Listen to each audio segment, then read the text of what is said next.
When you first start playing golf, you've probably heard a lot of advice about controlling the distance of your putts by adjusting the length of your backswing. Related videos can be easily found with a quick search. You'll notice that many putting mats have markings to help you gauge the length of your backswing for better control.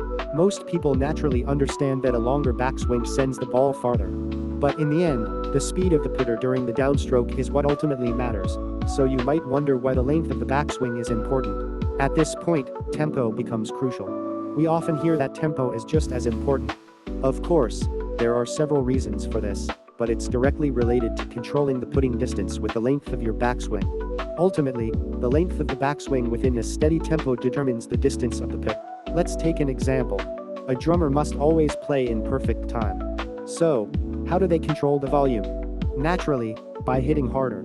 They use the height of the drumsticks to adjust the volume. Otherwise, the timing would be affected by the intensity of each hit. In other words, speed equals distance divided by time. Therefore, if the time remains constant, the speed is proportional to the distance. Thus, for the speed of the club to be proportional to the distance the putter travels, the tempo must remain consistent.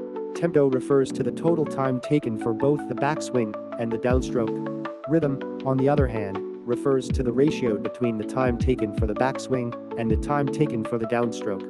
Typically, this ratio is 2:1, but it varies from person to person. The speed generated by the club impacts the ball, transferring energy and determining the ball's speed.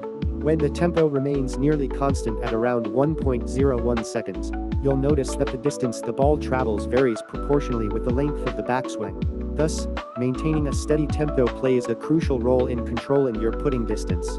Once you find your rhythm and establish a consistent tempo, you can naturally adjust the distance of your putts using the markings on the putting mat during your backswing. Remember your own putting tempo, the only digital putting trainer that allows you to practice your tempo in Birdie Tempo Plus.